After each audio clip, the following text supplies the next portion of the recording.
میں ہوں Sikandar Javed, advocate supreme court, اور ہمارا چینل آپ دیکھ رہے ہیں۔ سب سے پہلے آپ سے گزارش کہ ہمارے چینل کو سبسکرائب بھی کریں اور ویڈیو کو دوستوں کے ساتھ شیئر بھی کریں۔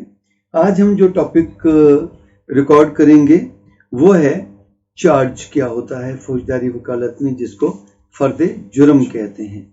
فرد جرم کب لگتی ہے اور کیسے لگتی ہے، آج ہم اس کا آپ کو تعارفی خاکہ دیں گے، اور اس کے بعد اگلے لیکچرز میں ہم آپ کو اس کی تفصیلات بتائیں گے، اس کی باریکیاں بتائیں گے۔ تو جب بھی کوئی جرم سرزد ہوتا ہے تو اس کی پہلے ایف آئی آر ہوتی ہے۔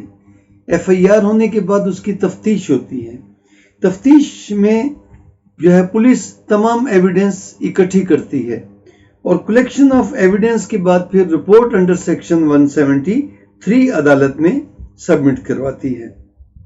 جب چلان عدالت میں آ جاتا ہے تو عدالت چلان کو ملاحظہ کرتی ہے، چیک کرتی ہے، اور اس کے بعد وہ ملزمان کو تمام ضروری ڈاکومنٹس جو ہیں وہ 265C کے تحت، CRPC کے تحت ملزمان کو دیتے ہیں، جس میں گواہان کے بیان جو 161 کے تحت تفتیش میں لکھے گئے تھے، اور باقی اگر کوئی ضروری ڈاکومنٹس ہیں وہ ان کو دیتی ہے۔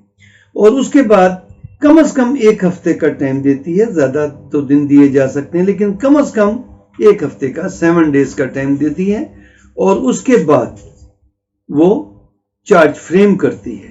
دیکھیں، چارج کو کرمنل میں چارج کی پروویژن ہے ٹرائل میں، اور سیول میں اس کا متبادل ہے کہ جب ہم ایشو فریم کرتے ہیں تو اس کے بعد پھر ایشو فریم کہ یہ پوائنٹس لیگل یا فیکچول طے کریں گے، جبکہ فوجداری وکالت میں چارج فریم کرتے ہیں کہ ملزمان کے خلاف یہ ایلیگیشنز ہیں اور وہ ان دفعات کے زمرے میں آتے ہیں۔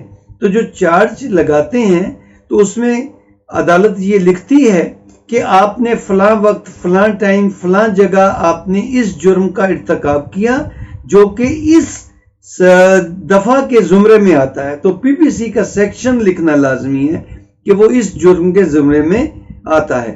پھر اس کے بعد پھر اگلا جرم جو کرتے ہیں، اگر ایک ہی جرم ہے تو ایک ہی جرم کا چارج لگے گا، اگر ایک سے زیادہ جرم ہے کہ اس نے کسی کو قتل بھی کیا ہے اور اسی اکرنس میں کچھ جو ہیں گواہان زخمی بھی ہوئے ہیں اور انہوں نے ڈکیتی بھی کی ہے، تو پھر 302 کا بھی چارج لگے گا، 324 کا بھی چارج لگے گا، اور ڈکیتی یا چوری کا بھی چارج لگے گا۔ تو یہ الگ الگ ورڈنگ ایک ہی رہے، مطلب وہ سیکوینس ایک ہی رہے گا، لیکن چارج الگ الگ وہ ڈیفائن کریں گے۔ آپ نے فلاں وقت میں باقی ملزموں سے مل کے یا اکیلے فلاں وقت میں آپ نے فلاں شخص کا قتل کیا جو کہ 302 کے زمرے میں آتا ہے۔ پھر اس کے بعد نیا پیراگراف ہوگا کہ آپ نے اس وقوعے میں فلاں ٹائم میں اسی وقوعے کی کنسیکوینس میں یا اس کی کنٹینیویشن میں آپ نے فلاں بندوں کو زخمی کیا جو کہ فلاں PPC کے فلاں سیکشن کے تحت کے زمرے میں آتے ہیں۔ پھر کہ آپ نے اسی سیم جو ہے وہ وقوعے میں آپ نے چوری کا یا ڈکیتی کا بھی آپ نے ارتکاب کیا اور وہ فلاں جرم کے زمرے میں آتا ہے۔ یہ سب لکھ کے پھر آخر میں ایک پیراگراف لکھتے ہیں کہ یہ تمام جرائم کی سماعت کا اختیار مجھے حاصل ہے۔ جج یہ لکھتا ہے کہ اس عدالت کو اس تمام جرائم کی جو سماعت کا اختیار حاصل ہے، تو اس لیے میں آپ پہ یہ فرد جرم لگا رہا ہوں اور میں اس کی سماعت کروں گا۔ پھر اس کے بعد وہ سوالات لکھتا ہے کہ آپ نے کیا فرد جرم سن لیا ہے؟ ملزم کہتا ہے ہاں جی میں نے سن لیا ہے۔ کیا آپ نے سمجھ لیا ہے؟ ہاں جی میں سمجھ لیا ہے۔ تو آپ کیا کہنا چاہتے ہیں؟ اگر وہ ملزم کہتا ہے کہ ہاں جی میں نے یہ جرم کیا ہے، اقبال جرم، کوئی ایویڈنس کی ضرورت نہیں، عدالت اس کی اقبال جرم پہ سزا بھی دے سکتی ہے۔